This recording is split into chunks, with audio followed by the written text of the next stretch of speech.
afternoon, everybody. I'm Kelly from the County of Brant Public Library. This is the beginning of our 6-part series on projects to go. Today we're going to work on flower arrangements for fall, and it's going to be ready just in time for Thanksgiving. So you're all going to get a craft kit with a box, some oasis, a stencil, and some flowers, and of course the instructions on how to do it. So today I'm just going to, or right now I'm just going to show you how to do the staining of the box. I don't use stain very often, so I usually use paint. So today I'm going to use paint, and it's burnt umber paint. So I've already got one side done. So the more you add to it, the darker it's going to get. I didn't want mine very dark, so I just left it as it was. So just get your box and your paint. And as you see, I'm using lots of water with my paint.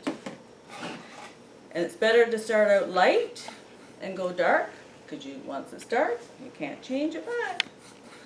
You're going to be and it's going to stay dark. Okay? So you're going to do your whole box. I would even do the inside if it was me, because then if you wanted to use it for something later, it's nice to have it. So if you wanted to do it darker, you can just add another coat. As you see, the more coats you put on, the darker it's going to get. So stencils. We've got this beautiful little fall stencil. Pumpkins. I don't know if you've ever worked with stencils or not, but they're relatively easy to work with. I'm just going to turn this around. And it's just a stencil on paper. So you're going to put it down. And the paint's all going to be supplied for you.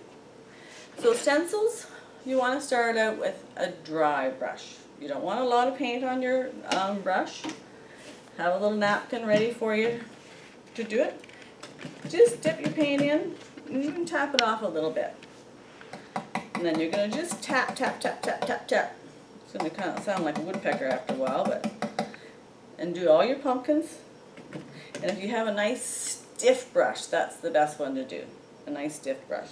Again, you're not, look at that, paint will do more than enough for the stencils. And the stencils are very delicate, so just be careful on what you do. And it's going to be in 2 different parts. You're going to do the orange, and then you're going to do the green. After it dries, I add just a little bit of green along the bottom, just for a little bit of extra decorations. But you have your stencil. So if you want to add more, you can put another one at the end. Keep going. It's going to be your project, not mine. So next up, we're going to do some bows and some flowers in our box. Okay, for the next step, we're going to put the flowers in, and I'm going to show you how to make a bow. But one thing I did forget to tell you about the stencils. Once you put your stencil down, don't take it off until it's done. So don't just pick it up and look at it. But don't move it off, because it's hard sometimes to get it back in the right spot. So get your orange done, get your green done, and then have a little peek and see if it's good to go. And wait till your box is dry to put your stencil on as well. So you're going to be working with oasis. I don't know if you know anything about oasis, but there's 2 different types of oasis. There's one for dry flowers, and there's one for wet flowers. Now wet, you have to soak it for natural flowers, and then you put your natural flowers in. The dry one, it's good to go for your dry flowers. Try to only use it once, because once you start putting the holes in, it just makes a mess of it. So you're going to put it in your box, and if it was me and I was doing this at home, I'd actually stuff around it so it kind of sits in one spot. So whatever you have on hand, old bag, paper towel, newspapers, just kind of put it around the oasis so it's kind of sitting in the middle of your box. Okay? So I'm just going to set that aside, because I want to show you how to make a ribbon. And not everybody knows how to make ribbons. Oh, here, my wire goes on the floor. Sorry about that. I always start with the center of my bow. So you're going to roll your ribbon to make your hole. So that's your center of your bow. Okay? So this ribbon is actually it's double-sided, so you don't have to flip it around. So you just make your bows, pull them all together in the center. Or not you. Okay? And then you can make it as big or as little as you want. If it's a double-sided ribbon, every time you pull it up, you have to twist it to bring the front side to the front, okay? This one, it doesn't matter. And don't worry about it, it's just gonna look ugly when you first do it. But you can fix that later. So then when you get all your tails done, or whatever you want to do, however thick you want it, you wire it all together. String it all together, whatever you have on hand. I'm using wire that's off of the old flowers. So use what you have on hand to make what you're doing. You don't have to have special equipment all the time to do things. And this one, we don't really need a tail, but I'm going to leave one just in case I want to add it to my flower arrangement. Okay? So look, it's kind of ugly right now. So then you're just going to pull it all apart. Don't worry about it. It's not going to hurt it in any way. This has got wire on the edges, so it's actually a nice bow. You can scrunch it together and pull it all in. Okay?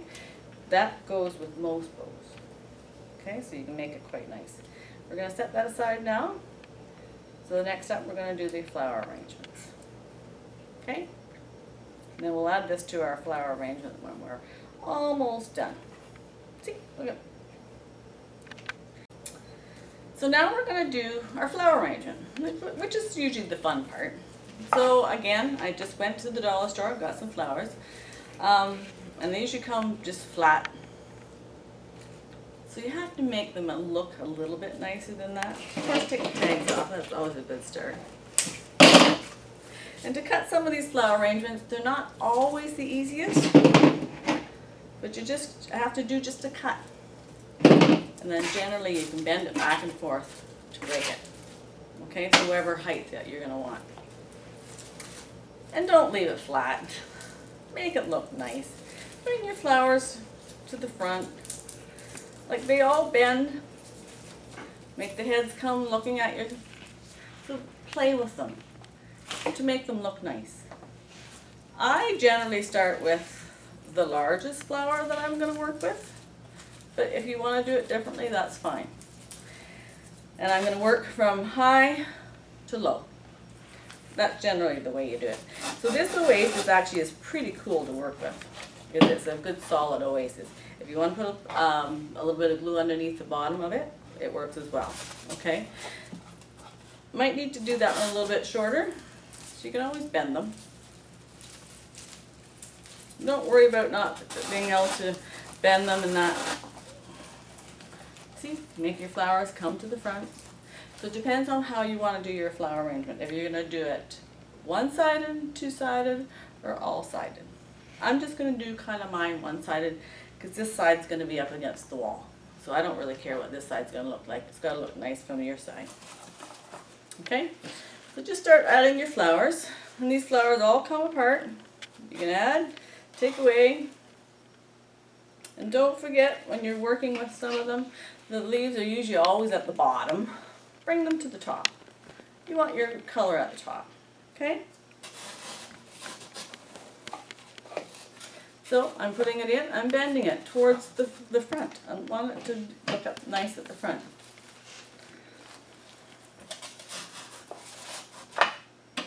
And some of the bigger ones, you want to make sure you have one kind of coming out the end too, because you want to have a little bit of width. So you want to come out a little bit outside of the box. You don't want to have it all just in the box. That never works. Actually, I need some leaves off the floor there, Emma. Sorry. Emma's the camera lady behind the scenes here. No, that doesn't work. So you're going to get some of these vines. Don't feel bad about cutting them. That's what they're there for. So this one's like a chain, so I'm going to put it in there. And I'm going to put one of my flowers to hold it down. Okay? You have a little bit, see it's starting to come together already. And don't forget you're going to hold that chain link down there. And don't forget to add your ribbon wherever you would like it. I often use something that I have on hand to help hold the ribbon in place. So I might put that in there like that. help it hold it in the oasis. It's hard to do it from backwards. See, it's all coming together already. We're gonna get a few pumpkins.